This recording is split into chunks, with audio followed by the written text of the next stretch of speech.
বাংলাদেশে জেহাদি শক্তি এত এত ক্ষেপে গেল কেন? আসলে ভয় পেল জেহাদি শক্তি।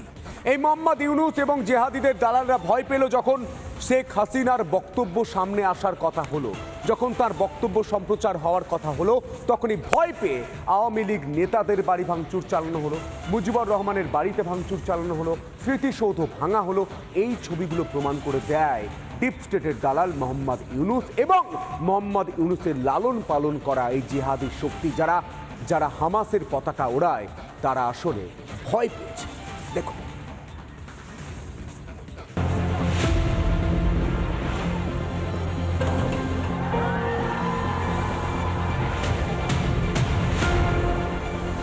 জাতির উদ্দেশ্যে শেখ হাসিনার ভাষণের সময় ঘোষণা হতেই বাংলাদেশ জুড়ে জামাতি মৌলবাদীদের তাণ্ডব।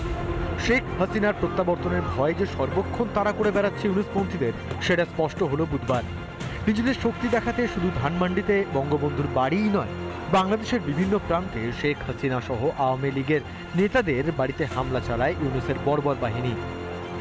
হাসিনার ভাষণে উদ্বুদ্ধ হয়ে ইউনূস সরকারটাই না আবার ফেলে দেয় বাংলাদেশের জনতা। সেটা আটকাতেই আওয়ামী লীগের কর্মসূচি পণ্ড করার মরিয়া চেষ্টায় দেশের ইতিহাসকেই ধ্বংস করল জামাতি জিহাদি শক্তি। দিল্লির কোলে বসে দিল্লির দাসী হাসিনা বাংলাদেশ বিরোধী নতুন চক্রান্ত শুরু করেছে। মিডিয়ার সামনে নিজেকে প্রকাশ করার উদ্যোগ নিয়েছে। প্রকাশ করার উদ্যোগকে কেন্দ্র করেই ৩২-এর প্রথম কিবলা আমরা আজকে ভেঙে গুড়িয়ে দিচ্ছি। বঙ্গবন্ধুর বাড়ির ছাড়াও বুধবার তাণ্ডব চলে ধানমন্ডিতে শেখ হাসিনার বাসভবন সুধা সদনেও।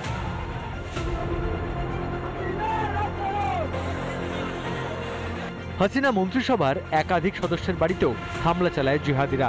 ওবায়দুল কাদের থেকে আমির হোসেন আমু। বুধ ও বৃহস্পতিবার রীতিমতো তাণ্ডব চলেছে বাংলাদেশে। ছাত্র আন্দোলনের মেকি আবেগ ফুরিয়েছে। মার্কিন মসনদে বাইডেনকে সরিয়ে ক্ষমতায় এসে গিয়েছেন ডোনাল্ড ট্রাম্প। তাই বাংলাদেশে একাধিপত্য শেষ হওয়ার ভয় তাড়া করে বেড়াচ্ছে ইউনূস থেকে শুরু করে বিএনপি, জামাত, এমনকি বৈষম্য বিরোধী ছাত্র আন্দোলনের নেতাদেরও। সেই কারণেই মরণকালে শেষ কামড় দেওয়ার চেষ্টায় ধ্বংসলীলা চালিয়ে যাচ্ছে তারা। মাত্র একটা ভাষণ এবং দেখেন সেটা তাকে দেখাও যাচ্ছিল না, একটা অডিও ভাষণ। সেটার জন্যই তাদের কি পরিমাণ আতঙ্ক, এবং সেই আতঙ্কে তাদেরকে একটা ভীতিকর পরিস্থিতির মধ্যে ফেলবার জন্য কিন্তু এই তাণ্ডবগুলো চালিয়েছে। যদিও এভাবে কি ক্ষমতা বাঁচাতে পারবে বাংলাদেশে বসে থাকা ডিপ স্টেট ও পাকিস্তানের দালালরা? বাংলাদেশ নিয়ে আপনাদের লাফালাফি করতে হবে না। বাংলাদেশ অনেক ভালো আছে।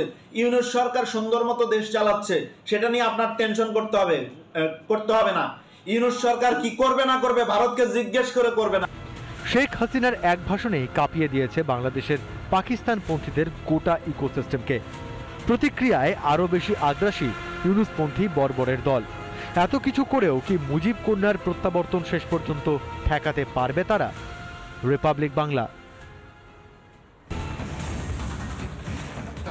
বাংলাদেশ আজও নতুন করে জ্বলতে শুরু করেছে এবং বাংলাদেশের অন্তর্বর্তীকালীন সরকার নির্লজ্জতার প্রমাণ দিচ্ছে তার বিবৃতি জারি করে যে হাসিনার বক্তব্যের জন্য বাংলাদেশে আবার অশান্তি হচ্ছে। বলে ইউনূস প্রশাসন, যদি অশান্তি হয় প্রশাসন কোথায়? কেন ব্যবস্থা নিচ্ছে না? মুজিবুর রহমান, যিনি 1971 সালে ছিলেন বলে বাংলাদেশ নিজস্ব পতাকা পেয়েছে, নিজস্ব জাতীয় সঙ্গীত পেয়েছে, সেই মুজিবের বাড়ি ভাঙা হচ্ছে, সেই মুজিবের প্রতিকৃতি ভাঙা হচ্ছে। এটা বাংলাদেশ না দেশের বাংলাদেশ? দেখুন,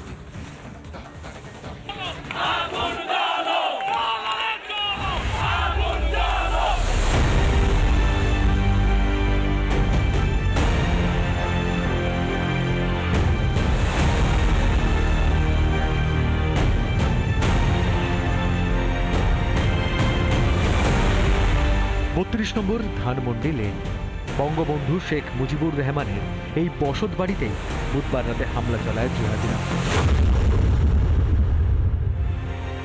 বাংলাদেশের স্বাধীনতায় যে মানুষটার সব থেকে বেশি অবদান, তার শেষ স্মৃতিটুকুও গুড়িয়ে দিল বাংলাদেশের জামাতি মৌলবাদীরা। পাকিস্তানি খান সেনা ও রাজাকাররাই যেন ফিরে এসেছে ইউনূসের মদতপুষ্ট জিহাদি বাহিনী হয়ে। তাই পূর্ব পাকিস্তানকে বাংলাদেশ বানানোর নেপথ্যে থাকা শেখ মুজিবের উপর আক্রোশ এই নব্য রাজাকারদের। মুজিবের বাড়িতে তাণ্ডব লীলা চালিয়ে বাংলাদেশের ইতিহাস ধ্বংস করে কুৎসিত উল্লাস নৃত্য জামাতি বাহিনীর।